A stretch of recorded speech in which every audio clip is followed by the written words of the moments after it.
Ma petite amie a orchestré un dîner de rupture publique pour me filmer. Je suis parti calmement, j'ai ruiné son scénario, j'ai exposé les mensonges, et j'ai retrouvé ma paix pour toujours. Je n'ai pas réagi. J'ai dit, parfait. Bonne chance à toi, et je suis sorti. Leurs rires se sont tus quand elle a commencé à pleurer, car sa performance était devenue réalité. Ce vendredi soir aurait dû être un dîner comme les autres, mais, avec le recul, tous les signes étaient là. J'ai juste choisi de les ignorer. Nous étions ensemble depuis 3 ans. Les 2 premières années étaient solides, la 3e différente. Elle a commencé à faire des commentaires, petits au début, sur mon camion trop vieux, sur mon travail d'électricien pas assez ambitieux, sur le fait que les petits amis de ses collègues étaient tous dans la technologie ou la finance. J'ai laissé passer. Je me suis dit que c'était le stress de son travail dans le marketing. 3 semaines avant cette nuit-là, elle est devenue étrange, distante, toujours sur son téléphone. Quand je lui demandais ce qui n'allait pas, elle me rembarrait en disant que j'étais paranoïaque. Puis, soudainement, elle a voulu aller dans ce restaurant italien chic du centre-ville, le genre avec voiturier et des plats qui coûtaient plus que ce que je gagnais en une demi-journée. Je ne voulais pas y aller. Ce n'était pas mon genre d'endroit. Mais elle a insisté, disant qu'il était important que nous nous reconnectons. Alors, j'ai accepté. J'ai mis ma seule chemise décente à boutons, j'ai conduit mon vieux Ford rangé usé jusqu'au voiturier, me sentant immédiatement déplacé. Le restaurant était exactement ce à quoi je m'attendais. Lumière tamisée, musique de piano, des gens en costume discutant de choses qui ne m'intéressaient absolument pas. Elle était arrivée la première, disant qu'elle voulait avoir une bonne table. Quand je suis entré, elle m'a fait signe depuis une banquette près du centre, pas intime du tout, en plein milieu de tout. Je me suis assis. Elle a souri, mais ce n'était pas son vrai sourire. C'était celui qu'elle utilisait pour les photos Instagram. Exercé, vide. Puis je les ai remarqués, sa sœur et 2 de ses amis, à une table à environ 15 pieds de distance. Ils ont fait signe, ont crié « Salut !» Comme si leur présence était totalement normale. Quelle coïncidence, n'est-ce pas? Ce n'était pas une coïncidence. Le dîner a commencé assez normalement. Nous avons commandé. Elle a pris le saumon. J'ai pris des pâtes parce que c'était le plat le moins cher qui ne me ferait pas passer pour un radin. Elle a commencé à parler de son travail, de la façon dont elle avait réfléchi à son avenir, à ses objectifs, à sa trajectoire. Pas notre avenir, son avenir. Puis est venue la première pique. Elle a mentionné comment l'une de ses collègues venait d'acheter un condo. Comme c'était impressionnant que quelqu'un de notre âge puisse faire cela. Puis elle m'a regardé, a dit, peut-être que je devrais envisager de reprendre mes études, d'obtenir un diplôme, de faire quelque chose de plus de moi-même. Je n'ai pas mordu à l'hameçon, j'ai juste hoché la tête, pris une gorgée d'eau. Elle a continué, à parler d'ambition, de dynamisme, de l'importance d'être avec quelqu'un qui correspondait à votre énergie. Ces mots, pas les miens. Pendant tout ce temps, j'ai remarqué son téléphone sur la table, écran vers le haut, l'application d'enregistrement ouverte. C'est là que j'ai su que sa sœur et ses amis avaient aussi leur téléphone sorti. Les angles pointaient vers nous, essayant d'être discrets, mais échouant lamentablement. Ils filmaient ça, tout ça. Elle a lancé sa tirade finale. Elle a dit qu'elle avait beaucoup réfléchi, qu'elle tenait à moi, mais qu'elle ne voyait plus d'avenir, que j'étais un homme formidable, mais pas le bon pour elle, qu'elle avait besoin de quelqu'un qui l'inspirait, quelqu'un qui la poussait à être meilleure. Tout le discours était répété. On voyait qu'elle l'avait répété devant le miroir de sa salle de bain, probablement en enregistrant des prises jusqu'à ce qu'elle réussisse. Les gens aux tables voisines nous regardaient maintenant. Sa sœur et ses amis se penchaient avec leur téléphone, attendant que je la supplie, que je pleure, que je fasse une scène. J'ai posé ma fourchette, essuyé ma bouche avec une serviette, et les regardé droit dans les yeux. Parfait. Bonne chance à toi. Puis je me suis levé, j'ai sorti 2 billets de $20 de mon portefeuille, les ai posés sur la table pour ma part, et je me suis dirigé vers la sortie. Le restaurant entier est devenu silencieux. Sa bouche était ouverte. Sa sœur avait l'air confuse. Les amis ont légèrement baissé leur téléphone comme s'ils n'étaient pas sûrs d'avoir eu la prise qu'ils voulaient. J'ai entendu sa chaise gratter. Elle se levait, mais je n'ai pas regardé en arrière. J'ai tendu mon ticket au voiturier, attendu mon camion, et je suis parti. Pas de cris, pas de drame, pas de larmes, juste fini. Je suis rentré, j'ai ouvert un Coca, et j'ai allumé le match des Dodgers. Mon téléphone a commencé à sonner sans arrêt 20 minutes plus tard. Des SMS d'elle, des appels, tous ignorés. Le meilleur dans tout ça, c'est que je n'ai ressenti rien d'autre que du soulagement. Comme si je venais d'éviter quelque chose de bien pire qu'une rupture. J'avais évité d'être le contenu de quelqu'un, le méchant d'une histoire qu'elle voulait raconter à ses amis. Elle voulait une réaction. Elle voulait que je la poursuive sur ce parking pour la supplier devant tout le monde pendant que ses amis filmaient tout. Elle voulait être la femme forte qui larguait le petit ami bon à rien et devenait virale pour ça. Au lieu de ça, elle a eu un gars qui lui a dit bonne chance et est parti. Et ça, apparemment, ne faisait pas partie du scénario. Le lendemain matin, j'ai bloqué son numéro. Je l'ai bloqué partout, Instagram, Facebook, tout. Puis j'ai appelé mon ami qui possède une salle de sport. Je lui ai demandé si l'offre d'adhésion était toujours valable. Il a ri. Il a dit, oui, passe lundi. Je n'allais pas rester là à m'apitoyer sur mon sort. J'avais déjà perdu assez de temps. J'avais fait à peine 10 pas hors de ce restaurant avant d'entendre des talons claquer rapidement derrière moi. Elle m'a rattrapé juste au moment où le voiturier amenait mon camion. Attends juste. Je ne me suis pas retourné. J'ai juste ouvert la porte du conducteur. Tu es sérieuse, là? Sa voix était brisée, pas le ton confiant de l'intérieur. C'était différent. Panique mêlée d'incrédulité. J'ai finalement levé les yeux vers elle. Le mascara coulait déjà. Le téléphone toujours à la main. Qu'est-ce que tu veux? Tu ne vas même pas te battre pour ça. Pour nous? J'ai failli rire. Tu viens de me larguer devant tes amis pendant qu'ils filmaient. Pourquoi exactement suis-je censé me battre? Je pensais que tu m'aimais. Je t'aimais. Passé. Tu as fait ton choix. Je le respecte. Elle s'est approchée, bloquant ma porte. Tu vas vraiment jeter 3 ans comme ça? Je ne jette rien. Tu l'as déjà fait à l'intérieur. J'accepte juste la réalité. Son visage s'est déformé, en colère maintenant. Tu sais quoi? C'est exactement pourquoi ça ne marche pas entre nous. Tu t'en fiches. Tu ne t'es jamais assez soucié pour te battre pour quoi que ce soit. J'ai regardé par-delà elle. Sa sœur et ses amis étaient sortis, se tenant près de l'entrée du restaurant, regardant, probablement encore en train d'enregistrer. Tu as eu ce que tu voulais, ai-je dit calmement. Je suis parti. Je suis monté dans le camion. Elle est restée là, figée, pendant que je reculais. Dans le rétroviseur, je l'ai vue debout sur ce parking, les bras serrés autour d'elle, tandis que ses amis s'approchaient lentement. Leurs rires excités de l'intérieur du restaurant, introuvables. Le week-end a été calme, trop calme, mais je me suis tenu occupé. J'ai nettoyé la maison. J'ai réparé le robinet qui fuyait et que je repoussais. J'ai préparé mes repas pour la semaine. Des choses normales, des choses qui occupent mes mains. Le dimanche soir, elle a commencé à appeler. J'avais bloqué son numéro principal, mais elle a utilisé un numéro différent, puis un autre. J'ai reconnu le schéma et j'ai laissé tous les appels aller à la messagerie vocale. Je n'en ai pas écouté un seul. Le lundi matin, elle s'est présentée chez moi à 7 heures du matin. J'étais sur le point de partir pour un chantier quand j'ai vu sa voiture dans l'allée. J'ai marché jusqu'à mon camion sans la reconnaître. Elle est sortie, l'air fatigué.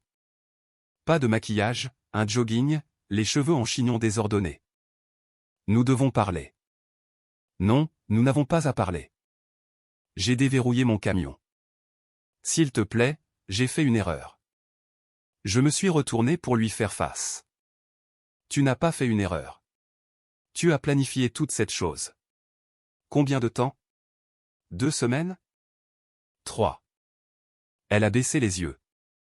C'est ce que je pensais. Tu voulais m'humilier. Te faire bien paraître devant la caméra. Sauf que ça ne s'est pas passé comme tu l'avais écrit. Je n'essayais pas de. Oui, tu essayais. Et maintenant tu es en colère parce que je n'ai pas joué le jeu. Je ne t'ai pas donné la rupture dramatique que tu voulais poster en ligne. Les larmes ont commencé. De vraies larmes cette fois, pas la performance de vendredi. J'ai été stupide. J'ai écouté les mauvaises personnes. Je me fiche de ce qu'a dit ton ami. Tu es une femme adulte. Tu as fait un choix. Ne pouvons-nous pas juste en parler? Prendre un café ou quelque chose? Il n'y a rien à dire. C'est fini. Je suis monté dans le camion et je suis parti, la laissant là. Cette nuit-là, mon ami a appelé, celui qui avait tout vu se passer à la salle de sport. Il s'avère que des amis communs en parlaient. Apparemment, elle avait planifié la rupture au restaurant pendant plus d'un mois. Elle avait choisi l'emplacement spécifiquement parce qu'il était chic et public. Elle avait dit à sa sœur et à ses amis exactement ce qu'elle allait dire et quand. Ils étaient censés tout filmer pour qu'elle puisse le poster plus tard. Le plan était simple, me larguer de façon dramatique, présenter ça comme une femme forte quittant une relation qui la freinait, obtenir des milliers de j'aime et de commentaires la soutenant. Un mouvement audacieux. Un classique de la validation sur les réseaux sociaux. Sauf que j'ai tout gâché en ne réagissant pas, en partant simplement. Et maintenant, les gens posaient des questions. Pourquoi quelqu'un passerait-il un mois à planifier une rupture publique? Quel genre de personne fait ça? Ses amis recevaient aussi des critiques. Des commentaires sur leur page leur demandant pourquoi ils filmaient quelqu'un qui se faisait larguer, leur demandant s'ils n'avaient rien de mieux à faire. Le récit qu'elle voulait contrôler lui échappait rapidement. Le mercredi, sa sœur m'a envoyé un SMS depuis un numéro que je n'avais pas bloqué. Elle a dit qu'elle était désolée, qu'elle se sentait horrible à propos de vendredi, qu'elle ne savait pas que ça allait être comme ça, ce qui était absurde car elle le savait parfaitement, mais peu importe. Elle a aussi dit que sa sœur était un désastre, ne mangeait pas, ne dormait pas, obsédée par le fait que je ne lui parlerais pas. Je n'ai pas répondu. Le jeudi, elle a essayé de se présenter sur le chantier. Mon superviseur l'a vue en premier, a demandé si tout allait bien. Je lui ai dit que c'était une ex qui ne comprenait pas l'allusion. Il l'a fait escorter hors de la propriété. Il a dit que si elle revenait, il appellerait la police pour intrusion. Cela a enfin semblé fonctionner. Les apparitions ont cessé. Les appels ont cessé. Tout est redevenu silencieux. Mais je savais que ça ne durerait pas. Ce n'était pas fini. Pas vraiment, car la seule chose que j'avais apprise d'elle en 3 ans était ceci, elle ne lâchait jamais le contrôle. Et en ce moment, j'étais la seule chose qu'elle ne pouvait pas contrôler. Ce week-end-là, je suis allé dans un bar où jouaient des musiciens locaux, un endroit appelé The Back Room. J'y allais tout le temps avant que nous sortions ensemble. J'avais arrêté, mais elle détestait ça. Elle disait que c'était trop bruyant, trop bondé, pas son genre. J'ai pris une Bud Light, j'ai trouvé une place près de la scène, et j'ai juste écouté. Guitare, batterie, bonne voix, le genre de musique qui vous touche différemment quand vous êtes enfin libéré de quelqu'un qui ne l'a jamais apprécié. Une femme à côté de moi au bar a souri, a dit qu'elle venait ici tous les vendredis, a demandé si je jouais. J'avais l'habitude, il y a longtemps. Tu devrais t'y remettre. Simple conversation, rien de lourd, juste 2 personnes parlant de musique. Et pour la première fois depuis des mois, je me suis senti moi-même à nouveau. Pas quelqu'un essayant d'être assez ambitieux, assez impressionnant, ou bassé quoi que ce soit, juste moi. J'ai quitté ce bar en me sentant mieux que depuis longtemps.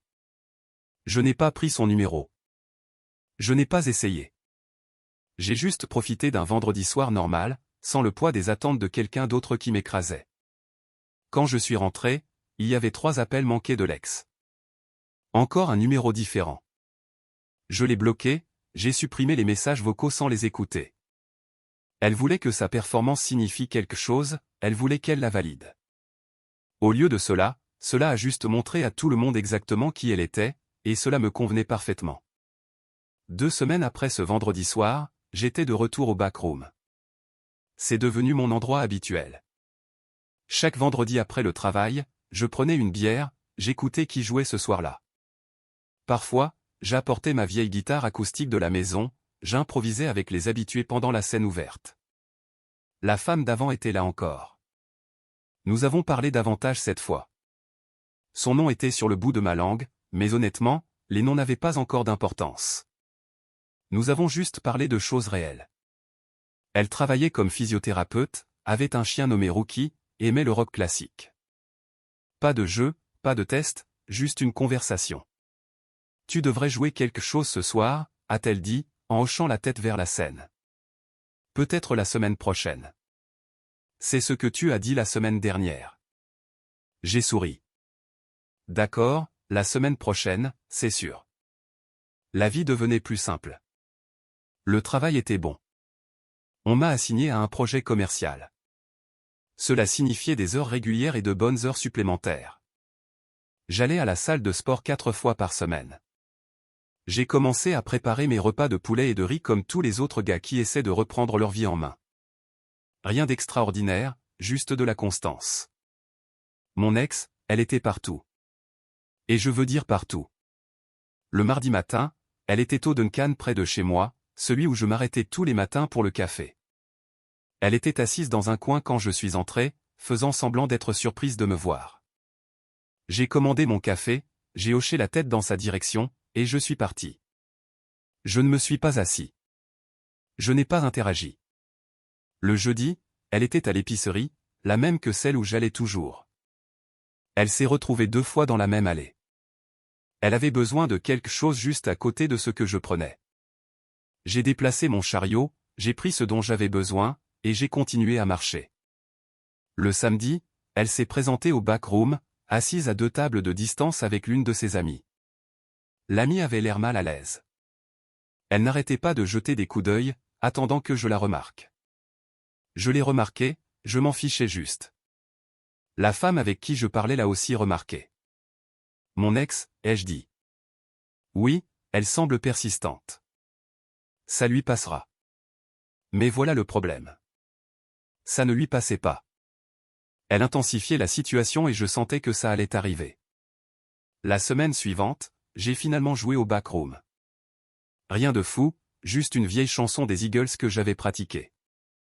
La foule était petite mais encourageante. Quelques habitués ont applaudi. Quelqu'un m'a offert une bière après. Ça faisait du bien de faire quelque chose pour moi-même à nouveau. La femme était là, m'a dit que j'avais été excellent.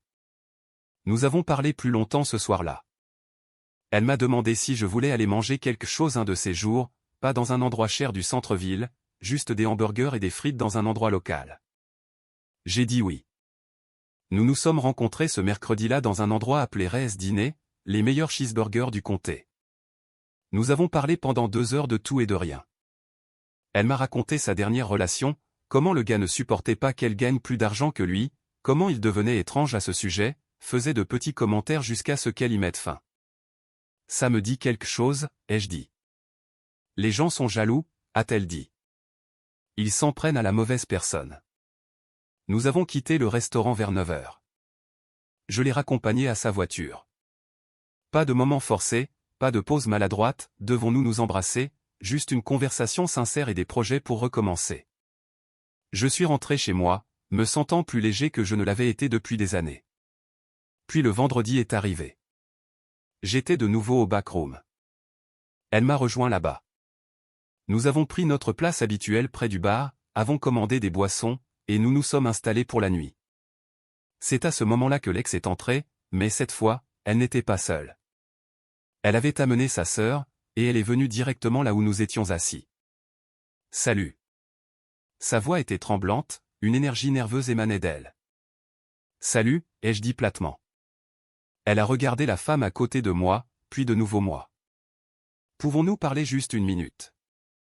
Il n'y a rien à dire. S'il te plaît, j'ai juste besoin de 5 minutes. La femme à côté de moi m'a touché légèrement le bras. Je vais vous laisser de l'espace. Tu n'es pas obligé, ai-je dit. C'est bon. Je serai au bar. Elle est partie. Je suis resté assis. L'ex est assise sur la chaise maintenant vide en face de moi. Qui est-ce? Est-ce que ça a de l'importance? Tu la revois. Est-ce que ça a de l'importance? Elle s'est mordu la lèvre, les yeux déjà larmoyants. Tu me manques. Je ne te manque pas. Tu manques de contrôle. Ce n'est pas juste, n'est-ce pas? Tu as orchestré une rupture entière. Tu l'as filmée. Tu as prévu de la poster en ligne, et maintenant tu es bouleversé parce que j'ai tourné la page. J'ai fait une erreur. Je te l'ai dit, et je t'ai dit que c'était fini à plusieurs reprises. Pourtant, tu te présentes partout où je vais. Que veux-tu de moi? Je veux une autre chance. Je me suis penché en arrière sur ma chaise, les regarder clairement. Tu m'as humilié devant des gens exprès. Tu voulais me faire paraître petit pour que tu puisses paraître grande. Ce n'est pas une erreur. C'est un choix. J'écoutais les mauvaises personnes. Tu es une femme adulte. Arrête de blâmer tes amis. Sa sœur s'est approchée de la table, visiblement mal à l'aise. Allez, allons-y. Lex l'a ignoré, continuant de me fixer. Alors, c'est ça. 3 ans ne signifient rien. Il signifiait quelque chose. Passé. Tu as mis fin. J'ai accepté. Passe à autre chose. Elle s'est levée, les mains tremblantes. Tu es différent.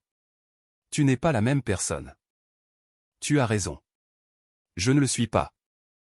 Elle est partie avec sa sœur.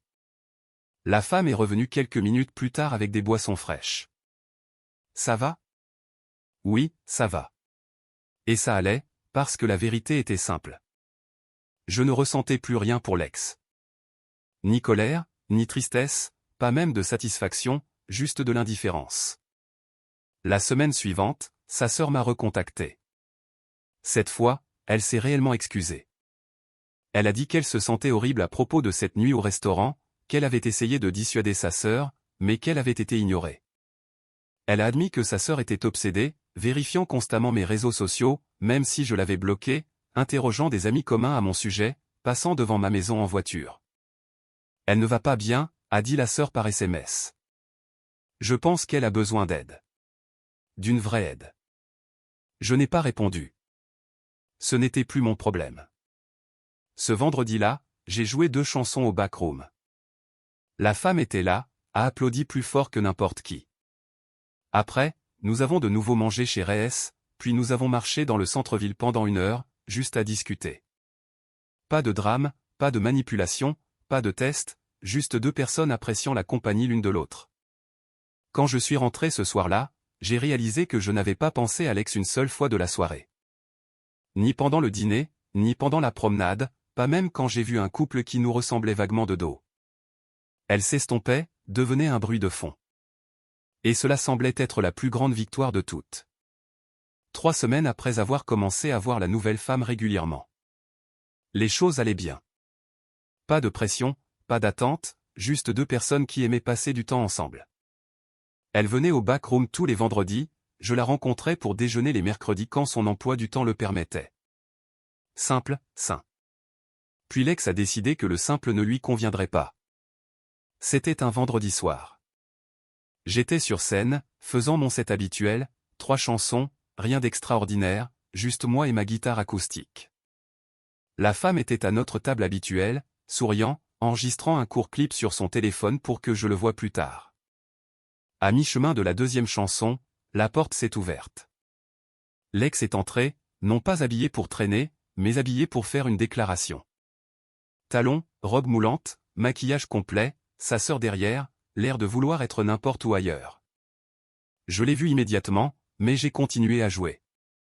Je n'allais pas lui donner la satisfaction de m'arrêter au milieu d'une chanson.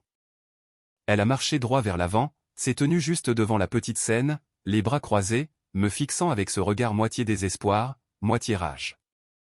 J'ai terminé la chanson, des applaudissements dispersés de la foule. J'étais sur le point de commencer la 3e quand elle a parlé assez fort pour que tout le monde entende. Tu es incroyable. J'ai posé ma guitare. Puis-je vous aider? Tu as tourné la page si vite. 3 ans ensemble et tu es déjà avec quelqu'un d'autre. Le bar est devenu silencieux. Tout le monde nous regardait maintenant. La femme à ma table avait l'air mal à l'aise mais est restée assise. Nous avons rompu, ai-je dit calmement. Tu te souviens? Tu t'es assuré que tout le monde le savait. J'ai fait une erreur et tu m'as juste jeté comme si je n'étais rien. Tu as orchestré une rupture publique, tu l'as filmé, tu as essayé de m'humilier. Qu'est-ce que tu attendais exactement? Je m'attendais à ce que tu t'en soucies assez pour te battre pour nous. J'ai repris ma guitare.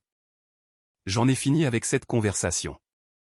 Bien sûr que oui, parce que c'est ce que tu fais. Tu fuis. Tu abandonnes. Tu es un lâche. Le barman a commencé à se diriger vers elle. Elle l'a vu arriver et a élevé encore plus la voix. Tu m'as utilisé pendant 3 ans. Tu m'as fait croire que nous avions un avenir et puis tu es juste parti. Je l'ai regardé droit dans les yeux. Tu as mis fin à cela, pas moi. Tu voulais un spectacle. Je t'ai offert une sortie. Maintenant, tu es en colère parce que je t'ai prise au sérieux. Ce n'est pas ce qui s'est passé. C'est exactement ce qui s'est passé. Et tout le monde ici le sait.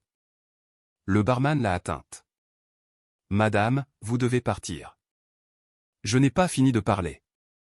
Oui, tu as fini, ai-je dit. Tu peux partir seul ou il t'aidera. Ton choix. Sa sœur lui a attrapé le bras. Allez.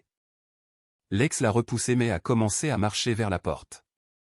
Elle s'est arrêtée à mi-chemin, s'est retournée une dernière fois. Tu vas le regretter. Non, vraiment pas. Elle est partie. Le bar est resté silencieux pendant quelques secondes. Puis quelqu'un au fond a crié « Joue la prochaine chanson, mec ». Quelques personnes ont ri. La tension s'est relâchée. J'ai terminé mon set. Je suis descendu de scène. La femme est venue immédiatement. C'était intense. Désolé que tu aies eu à voir ça. Ne t'excuse pas. Tu as géré ça parfaitement.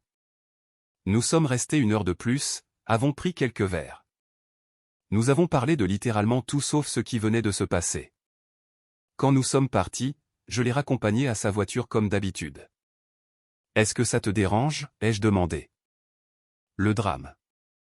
Est-ce que ça devrait? Je ne sais pas.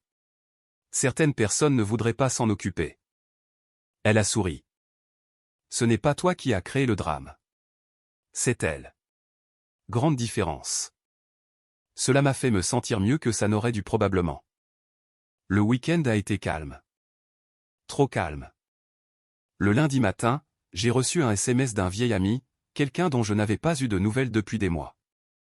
Salut mec, qu'est-ce qui se passe avec toi? Je l'ai appelé. Comment ça? Ton ex raconte des trucs fous aux gens. Disant que tu étais contrôlant, que tu l'avais isolé de ses amis, que tu étais devenu agressif quand elle avait essayé de partir. Mon estomac s'est noué. Elle dit quoi? Oui, je l'ai entendu de 3 personnes différentes ce week-end. Je pensais que tu devrais savoir. J'ai raccroché et j'ai immédiatement appelé un autre ami commun. Même histoire. L'ex répandait des mensonges, se présentant comme la victime, disant que je l'avais manipulée, que j'étais émotionnellement abusif, qu'elle avait peur de moi. Pure fiction. Dès le mardi, cela s'était répandu à au moins une douzaine de personnes. Certains le croyaient, d'autres non, mais même ceux qui ne le croyaient pas entièrement posaient des questions. Là où il y a de la fumée, il y a du feu. N'est-ce pas? Le mercredi, j'ai reçu un message de sa sœur. Je suis désolé. J'ai essayé de l'arrêter, mais elle n'écoute personne en ce moment. Elle dit aux gens que tu lui as fait du mal. Je sais que ce n'est pas vrai. J'étais là. J'ai tout vu. Mais elle s'est convaincue que c'est la seule façon d'avoir les gens de son côté. J'ai répondu pour la première fois. Laisse-la creuser sa propre tombe. Elle va continuer. Tu dois le savoir. Laisse-moi m'en inquiéter. Ce vendredi-là, j'étais de retour au backroom. Moins de monde que d'habitude. La nouvelle s'était répandue. Certaines personnes ne savaient pas quoi croire. Il était plus facile d'éviter complètement la situation. La femme est venue quand même, s'est assise à notre table, a commandé sa boisson habituelle. Ça va, a-t-elle demandé. Ça a été mieux. Les gens parlent. Oui, je sais. Pour ce que ça vaut, je ne crois rien de tout ça. Pourquoi pas? Tu me connais à peine. Elle a haussé les épaules. Parce que si tu étais vraiment comme ça, j'aurais vu des signes maintenant. Les gars contrôlants ne laissent pas d'espace à leurs petites amies. Ils ne restent pas calmes pendant les confrontations. Ils ne s'en vont pas. Ils intensifient la situation. Tu as fait le contraire de tout ça. Ça avait du sens quand elle le disait comme ça. Cette nuit-là, l'un des habitués du bar m'a pris à part. Un homme plus âgé. Il venait au backroom depuis 20 ans. J'ai entendu ce qu'elle a dit sur toi. Oui, bienvenue au club. Voilà le truc. J'étais là cette nuit-là. J'ai vu toute l'explosion. J'ai vu comment tu as géré ça.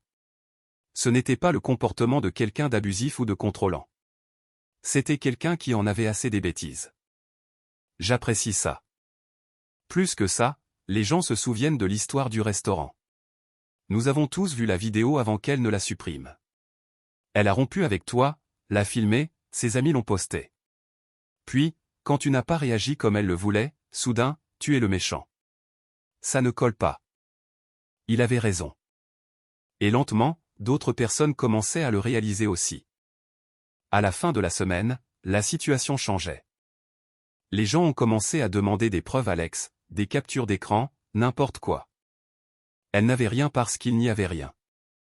Juste des accusations basées sur le désespoir. Ses amis, qui avaient participé au plan du restaurant, ont commencé à prendre leur distance, à supprimer d'anciens messages, à se désidentifier des photos avec elle. Ils ont réalisé qu'être associé à elle devenait un fardeau. La sœur m'a de nouveau envoyé un SMS. Elle perd la tête. Tout le monde se retourne contre elle. Je ne sais pas quoi faire. J'ai finalement répondu. Moi non plus. Mais ce n'est pas mon problème à résoudre. Et ce n'était pas le cas. Elle avait fait ses choix. Maintenant, elle vivait avec.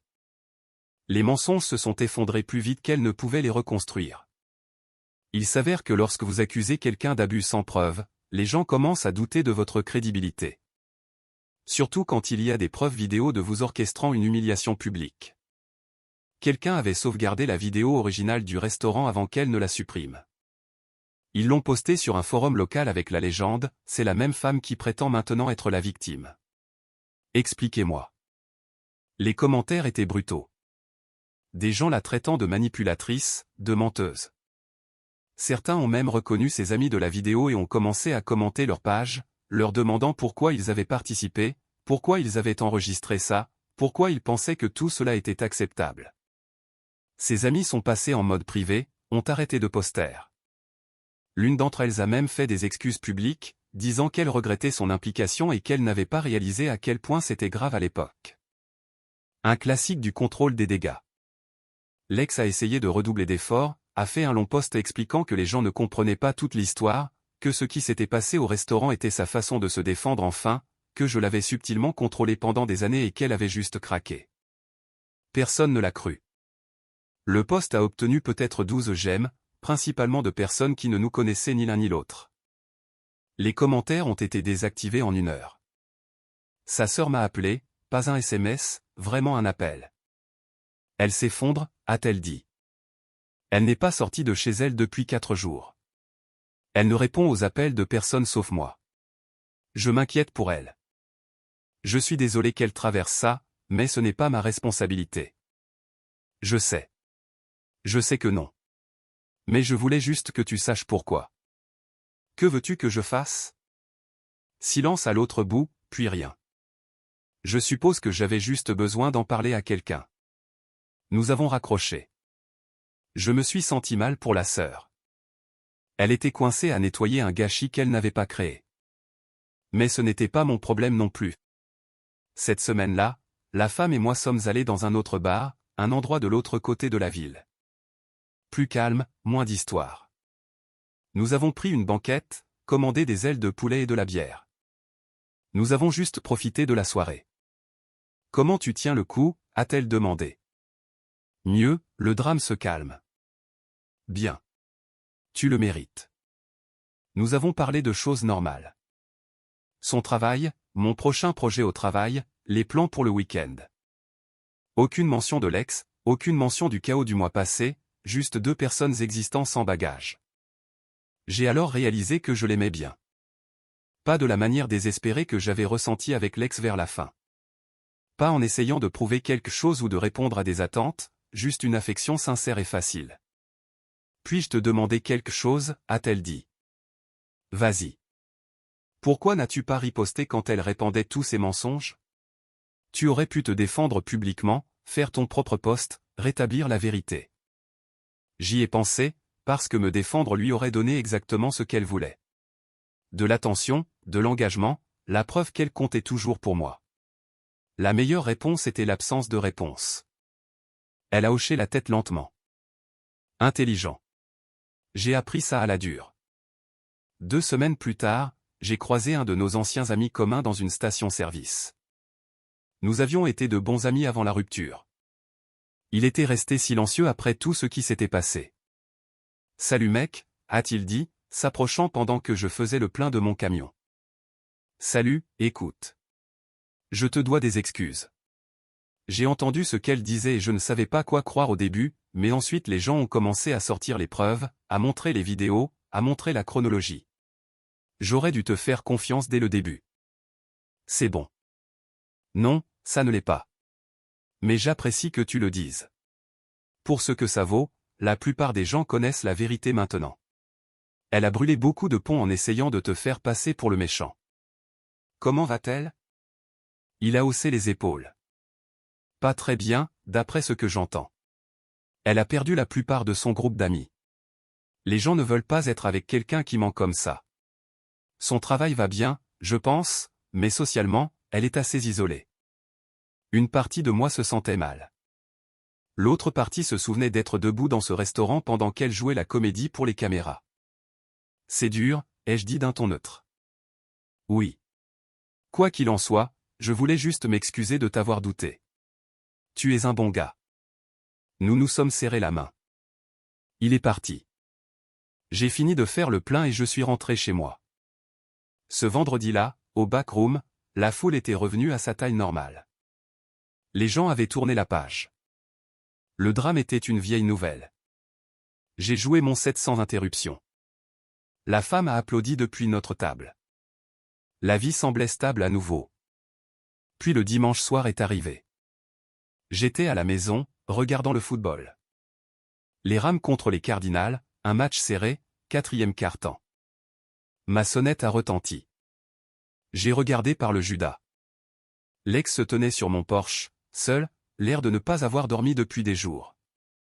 J'ai ouvert la porte, mais je ne l'ai pas invité à entrer. Je suis resté dans l'embrasure. Que veux-tu ? Je dois te parler. Il n'y a rien à dire. S'il te plaît, écoute-moi. J'ai soupiré. Tu as 2 minutes. Elle a pris une inspiration tremblante. J'ai tout gâché. Le restaurant, les mensonges, tout. J'étais blessé et en colère et je voulais que tu ressentes ce que je ressentais. Mais ça s'est retourné contre moi et maintenant tout le monde me déteste et je ne sais pas quoi faire. Ce n'est pas mon problème. Je sais. Je sais que non. Mais j'ai besoin que tu saches que je suis désolé. Vraiment désolé. J'aimerais pouvoir tout annuler. Tu ne peux pas. Je sais. Nous sommes restés là, elle attendant quelque chose. Moi n'ayant plus rien à donner. Y a-t-il une chance ? Non. Tu ne me laisses même pas finir. Je n'ai pas besoin de le faire. La réponse est non à tout ce que tu allais demander. Pas de deuxième chance, pas de pardon, pas d'amitié. Juste non. Son visage s'est froissé. Je t'aimais. Tu aimais me contrôler. Il y a une différence. Ce n'est pas juste. Tu m'as humilié exprès. Tu as essayé de ruiner ma réputation quand j'ai tourné la page. Le mot juste n'existe plus ici. Elle a essuyé ses yeux. Je suis vraiment désolé. Je te crois, mais ça ne change rien. Elle est restée là quelques secondes de plus, puis a hoché la tête, s'est retournée, est allée à sa voiture, et est partie. J'ai fermé la porte, je suis retourné sur le canapé. Le match était à égalité maintenant. La prolongation arrivait. Mon téléphone a vibré. Un SMS de la femme. Toujours d'accord pour le déjeuner demain. J'ai souri, j'ai tapé en retour. Oui. 12 heures. Parfait. J'ai posé mon téléphone, j'ai regardé les Rams botter un field goal, gagné de 3 points. La vie avançait avec ou sans la permission de Lex, et cela me convenait parfaitement. 4 mois plus tard, la vie avait complètement changé. J'ai été promu au travail, électricien principal sur un grand projet commercial, meilleur salaire, Meilleures heures, un vrai respect de la part de l'équipe, le genre d'avancement que l'ex disait que je n'aurais jamais parce que je manquais d'ambition. La femme et moi avons officialisé notre relation. Pas de jeu, pas de test, juste deux personnes qui aimaient être ensemble. Elle a rencontré mes amis, j'ai rencontré les siens. Nous sommes allés à des matchs des Dodgers, avons dîné dans des endroits aléatoires, avons passé des week-ends à ne faire absolument rien de spécial. Et c'était parfait. L'ex est devenu un fantôme. Plus d'apparitions à des endroits.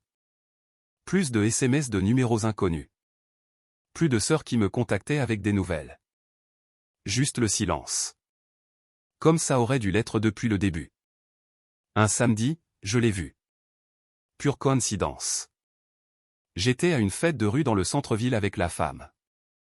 Musique live, food truck, quelques centaines de personnes qui flânaient. L'ex était là, seule, debout près d'un stand de tacos, défilant sur son téléphone. Elle semblait plus petite d'une certaine manière, comme si la confiance qu'elle affichait autrefois s'était évaporée. Elle a levé les yeux. Nos regards se sont croisés pendant une demi-seconde. Elle a ouvert la bouche comme si elle allait dire quelque chose, puis l'a refermée, a baissé les yeux sur son téléphone. J'ai continué à marcher. La femme à côté de moi ne l'a même pas remarqué. Nous avons pris des tacos à un autre camion. Nous avons écouté un groupe de reprises jouer de vieilles chansons de rock. Nous avons ri d'un enfant qui dansait terriblement près de la scène. Des choses normales pour un samedi. Je n'ai plus pensé à l'ex ce jour-là. Ni quand nous sommes rentrés. Ni quand nous avons regardé un film ce soir-là. Pas du tout. Parce que voilà ce que j'ai appris, partir de ce restaurant ne concernait pas seulement la fin d'une relation. Il s'agissait de refuser de participer à la manipulation de quelqu'un d'autre. Refuser d'être le méchant d'une histoire conçue pour en faire l'héroïne. Elle voulait une réaction, elle voulait que je la supplie, que je la poursuive, que je prouve que je m'en souciais. Au lieu de cela, je lui ai montré quelque chose de plus puissant, l'indifférence. Pas le genre faux, pas le genre mesquin, mais le vrai genre qui vient quand vous cessez sincèrement de vous soucier de la validation de quelqu'un. L'ex a passé des mois à essayer de réécrire l'histoire, à essayer de se faire passer pour la victime, à essayer d'avoir les gens de son côté. Mais la vérité ne change pas juste parce que vous le voulez. Et finalement, tout le monde l'a vu. A-t-elle appris quelque chose? Je ne sais pas. Je ne m'en soucie vraiment pas. C'est son parcours maintenant. Le mien? Je suis avec quelqu'un qui n'a pas besoin que je sois plus que ce que je suis. Qui ne me teste pas, ne joue pas de jeu, ni n'orchestre de drame pour les réseaux sociaux. Quelqu'un de vrai. Et cette nuit-là au restaurant, quand je me suis levé et que j'ai dit « Parfait. Bonne chance à toi », je n'avais pas réalisé que je me le disais aussi à moi-même. Bonne chance pour aller de l'avant. Bonne chance pour trouver quelque chose de vrai. Bonne chance pour laisser derrière toi quelqu'un qui n'a jamais apprécié ce que tu étais. Parfois, la meilleure vengeance n'est pas la vengeance du tout. C'est juste bien vivre, construire quelque chose d'authentique et ne jamais regarder en arrière. Je ne l'ai jamais fait.